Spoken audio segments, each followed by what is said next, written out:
Aujourd'hui, nous n'allons pas seulement commenter l'actualité. Nous allons faire de l'analyse de la politique étrangère, ou APE. Comme le définit le chercheur Christopher Hill, la politique étrangère, c'est la somme des relations extérieures officielles conduites par un État. Donc dans cette vidéo nous allons ouvrir la boîte noire du Kremlin pour comprendre les objectifs, les instruments, les acteurs et les doctrines qui guident la politique étrangère de Vladimir Poutine. Pourquoi la Russie agit-elle ainsi ?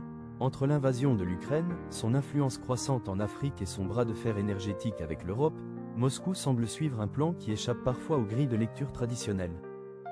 Pour analyser la Russie, il faut chausser deux paires de lunettes théoriques. D'abord, les lunettes du réalisme. Pour Moscou, le système international est une anarchie où seul compte la puissance. Selon la vision de Mearsheimer, la Russie cherche à maximiser sa sécurité en s'opposant à l'extension de l'OTAN, perçue comme une menace existentielle. Mais le réalisme n'explique pas tout. Il faut aussi utiliser le constructivisme.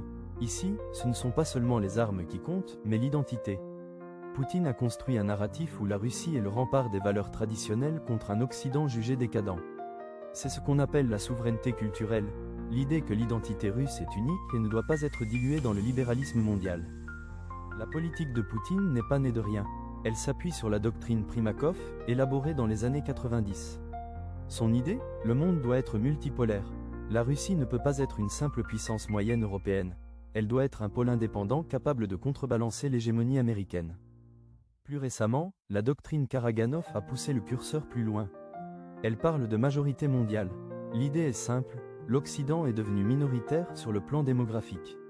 La Russie doit donc pivoter vers l'Asie, l'Afrique et le Moyen-Orient pour construire un ordre mondial désoccidentalisé. La Russie excelle dans ce qu'on appelle le hard power. D'abord, l'arme énergétique. Poutine a transformé le pétrole et le gaz en capital politico-stratégique. En contrôlant l'approvisionnement de ses voisins, Moscou crée des dépendances structurelles qui limitent leur liberté d'action.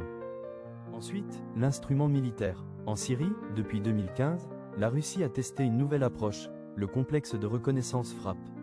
Avec peu de troupes au sol mais une puissance aérienne précise, elle s'est imposée comme un médiateur armé incontournable dans la région. En Ukraine, par contre, on voit les limites de cette stratégie face à une résistance nationale massive. On pense souvent que la Russie n'a pas de capacité d'attraction appelée soft power. C'est une erreur, elle déploie un soft power de niche. Elle ne cherche pas à plaire à tout le monde, mais cible des publics précis, les conservateurs religieux, les mouvements anti-impérialistes et les déçus de la démocratie libérale. En Afrique, cette stratégie repose sur trois piliers, la sécurité, l'économie et l'information.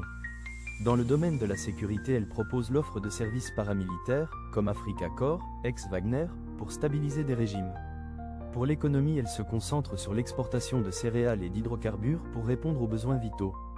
Et quant à l'information, une guerre médiatique via des réseaux comme African Initiative pour décrédibiliser les anciennes puissances coloniales.